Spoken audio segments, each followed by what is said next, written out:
Well, hi there, it's Jackie Ballhays from Clumpin' Stampers. Thank you so much for participating in this month's online stamping class where we're featuring the Come Sail Away suite of products.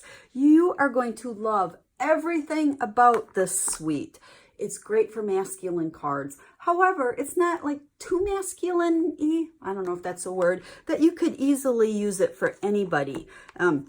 Now there's some great greetings in there, don't get me wrong, but there's not a lot of your traditional greetings, let's say. So we've got thanks and congrats, but you could easily use this stamp set for birthday, get well, thinking of you, well, we got congrats. So anything else. So if you want to make a card, especially for those guys that we struggle with, grab a different greeting set and you can really put any greeting on with these gorgeous images. Now, the bundle, like you probably already know, has the stamp set and our dies. And I wanted to just go through this a little bit with you as to kind of help you. You'll notice that we have the label and it will work with both greetings, and you can turn this one either way. And then this one obviously fits just that way. We've got our sailboats, our lighthouse, you know, with this banner. Remember, it's always easier to stamp first, then cut it out and get that banner right over your stamping. There's several images you can see here that are just stamps, so they do not have a matching die. And then on the opposite end, we have some dies that don't have stamps. So everything just perfectly coordinates. It's so much fun to play with this set. You can use a circle punch or a circle die on the compass here as well. So those are the items. And what I'm going to do in this video is just go through the 6 class projects. Like I promised, you'll have 12 tutorials in total. 6 of them are what we call our class projects. So those we'll talk about, and then you get 6 bonus tutorials. That's where you get the 12. Now I did collaborate with some friends to bring you this online class. So some of the cards are mine. Some of them are my friends. A couple of them that I'm going to show you that are the class projects were designed by a stamping friend of mine. So I'm not going to make the whole card or have the whole card, but you'll see it over in your tutorial. Now, don't forget to download and print out your tutorial so when you're ready to use it, you have it handy. So let me set this aside and let's get started with our cards. Now, in your tutorial, I will always list your supplies and then the card recipe, making it super easy for you to cut everything you need, and then the instructions. I try to keep it as simple as possible. You know me, I'm the simple stamper, and I like to keep my videos pretty short. I don't want to bore you with all the details. So we're going to go through the cards pretty quick. Some of them are going to do a little bit more than others, but a lot of them I'm going to just talk and share some tips with you. So we're going to start with probably the easiest to talk about. Card number 1.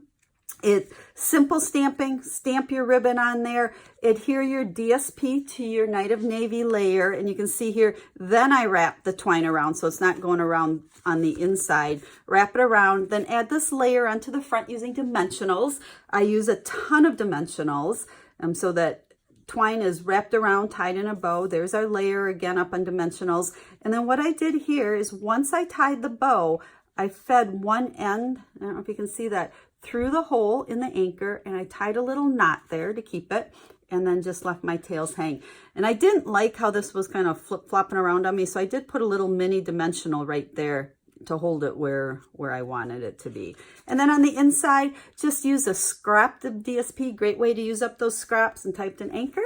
And there's our card number 1. Now card number 2, I'm not going to do any stamping either. It's quite simple. A lot of parts and pieces. So I stamped and cut out my images. There's that cute little steering wheel that is just cut out, and our rope. Your piece of designer series paper, if you have that triple banner punch, you can punch that end. Otherwise, just use your scissors on there. And then I tied a bow here in the baker's twine and adhered it with a glue dot. And what I like to do then is take my piercing tool and I just ran it through there to separate all of those little layers on that. And it just kind of, I like the look of the more, you know, all the little strands hanging instead of the whole piece. So that's how I did that one. And then on the inside, we just, again, some simple stamping. So there's our second card. Okay, card number 3. We're going to hang out here for a little bit because I have a lot of things to share with you on this one. We're going to do some watercoloring.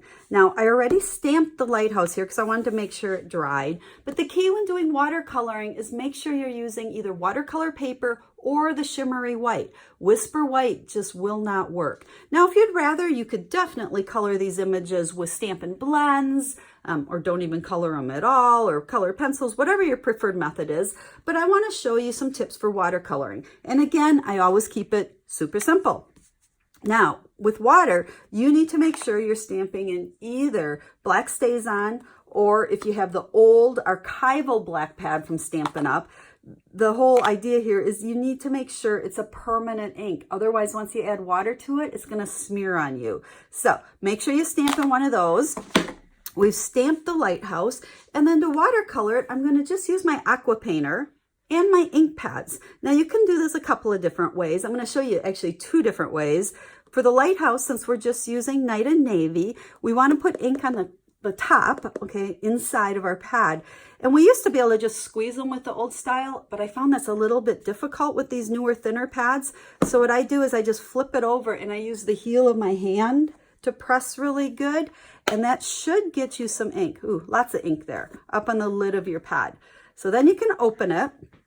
And like I said, we're using the aqua painter. Now, when you start using it, you want to give it a little squeeze and make sure you've got water flowing through there. You can see my fingers kind of wet. And I like to first add some water to my image. I think it just helps that ink flow. And then this is such a dark color, make sure you don't get too much. And then you can see it's kind of spreading with that water that we already put down. So we can just smear it around. You can get as fancy as you want. I kept mine, nice and simple. We'll just put a little bit blue. Let's put a little darker up here at the top. The darker you want it, you can just keep layering on that color. Now with watercolor, don't worry if you go out of the lines a little bit. I think that's the beauty of watercolor, is you don't want it to be like perfectly inside. Now we're going to go ahead and we're going to do some mossy meadow and a little bit of the soft suede down in the bottom. Now, you want to be careful when you are switching colors or switching areas that you're coloring. Let's see if we can get the pad open here. That was a little tougher. Switching areas that you're coloring, you want to make sure that where the colors kind of connect, that it's dry. That's what will prevent, when I go and put green here, it's smearing up into that blue. Okay, so we're going to make sure this dries. I think we're pretty dry. You can use your heat tool even if you want to. Now, since I still have that Night and Navy on here, I want to squeeze it a little bit and then just scribble on my scrap paper to make sure we don't have all that blue. And then we're going to do the same thing. We're going to lay down some water and we'll pick up some of this mossy meadow. And that just makes it easy to smear around. And then if you want, you can dab a little bit of that soft suede in there to make it kind of green and sandy at the same time. So that's underneath our lighthouse. Now, if you go back to the original card here, you can see I just did kind of a watercolor wash down here in the bottom. Now, I've got a couple other videos where I show how to do that, so you can always check those out as well. But while we're working on that one, I'll show you another way to use your inks. Instead of using off the pad, if you don't like getting your pads all dirty like I do, take one of your clear blocks and just put a drop or 2 of your ink on the block. And then we're going to do the same thing. We're just going to pick up from there instead of the lid. But for my water, once again, let's lay down some water on here. And then we're going to pick up some of this ink and just almost dab it on there. And you can see how it just spreads with that water. The darker you want it, just keep adding more ink. Okay. And I think with watercolor, you don't want those, solid, like straight lines. I just call it kind of a sloppy look. So there we go. We're going to let that one dry. And then we can look back at our card here. A couple other things I want to show you. You can notice our label, which I've already cut out. And I just used the shimmery white on this as well, so it all coordinates. And then we have a layer of Night and Navy that this is going to layer on top of. I got to let that dry first. But I wanted a piece of that Night and Navy for behind my banner. So before I layered it together, I took our die and I cut out from the center because we're not going to see it anyway. That way I didn't need an extra scrap. And then I'm going to take this and I'm just going to take my scissors and we will cut it in half. And then I just separated it. I put some adhesive on the back of the white here. And I went ahead and lined that up, adhered it down like that. And then if you have some sticking out where you don't want it, because I just really wanted the ends, I come back in here and I can trim those off with my scissors, like so. And I ended up just putting the ends out on like that. So that's how we got that. Popped up in dimensionals, a piece of the baker's twine with knots at the end. I just kind of rolled it up and I stuck that over it. Our sailboat's watercolored and cut out. And there's our card number 3. And then I did some stamping and watercoloring on the inside as well. So that's our third one. Okay, card number 4 is probably my favorite. This is a fun fold. It's a triangle fun fold. So our card opens up like so. Now I have found with making this style cards, it's really easy to make 2 cards at one time. I think it's easier than trying to cut and score just one at a time. So I like to start with a piece that's 8.5 by 11, and we're gonna score it at our normal score mark. So we always go 4 1/4, okay, or 5.5. So let's go ahead and score both of those like so. Then you're gonna take your paper trimmer. Now, depending on what kind of paper trimmer, this may or may not fit in yours because you're gonna cut this at a diagonal. So if you can't get the whole thing to fit, you might have to snip part of it with your scissors or cut part and then move it. So I'm going corner to corner. Let's see, sometimes we start here. And this one, because I have my scoring blade on there, it doesn't go all the way up, but that's where I just use my scissors. So if, like I said, if yours doesn't cut all the way like that, you might have to use a scissors to finish it off. And now we've got our 2 card bases. So this one's gonna fold down like so, and like so. And then this one over here, we've got as well. So we can come down and over. So we got 2 card bases. Now to do the triangle pieces that are gonna go on the flap, you need 2 pieces because it's not and I don't know the right geography. Is it geography? No. Geometry. Can't even think. Geometry terms. But since it's not a perfect square cutting at a diagonal, you can't cut one and flip it. They just won't fit. So you're gonna need 2 different pieces, and then you're gonna grab your cutter again, and you're gonna cut both of these at an angle. But you wanna make sure you're cutting them both at the same angle. Don't cut one this way and one that way. It's not gonna work. So cut one this way. And again, we're just gonna put that on the diagonal. Where's our cutter here? Okay, so we cut it that way, and then make sure with this one, you're going that same direction, okay? And let's see. There we go. So we have both of them cut. You can see like that. And then what we're going to do is just mix and match them. So now we have one that's going to fit here and here. And then we have one that's going to fit here and there. So that's our card base. So let's come on back to our card here. Now I did use oval framelits to cut ovals. If you don't have those, you could just cut this layer square, figure out about the size of your lighthouse. But it's just a bunch of layering. Use some circle punches or circle dies for those pieces. And again, we've got our little anchor with the knot and the baker's twine. And then on the inside, this is a regular size. So we got 4 by 5 1/4 inside. Stamp it. And there is your fun fold card. Okay, for card number 5, I don't have the finished one to show you, but there's a few tips I want to show you. Our card base is 4 1/4 by 11, and we are using the thick Whisper White. Anytime that your card base doesn't have a ton of layers on it, and you're using white, the thick works a lot better. It's not quite as flimsy, but with thick, you also want to always make sure you score it before folding it, because it's so thick it doesn't fold real nice without that score mark. And just as a refresher, here's kind of the indent where I scored. That goes to the outside. So this side where we have our ridge is what we want to fold into. So there is our card base. And then we have a Whisper White layer that's going to go over the top. Let's pull in the instructions here so you can at least see the card.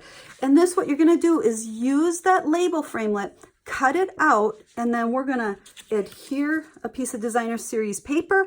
You're gonna wrap your baker's twine around, but this is gonna adhere over here with dimensionals.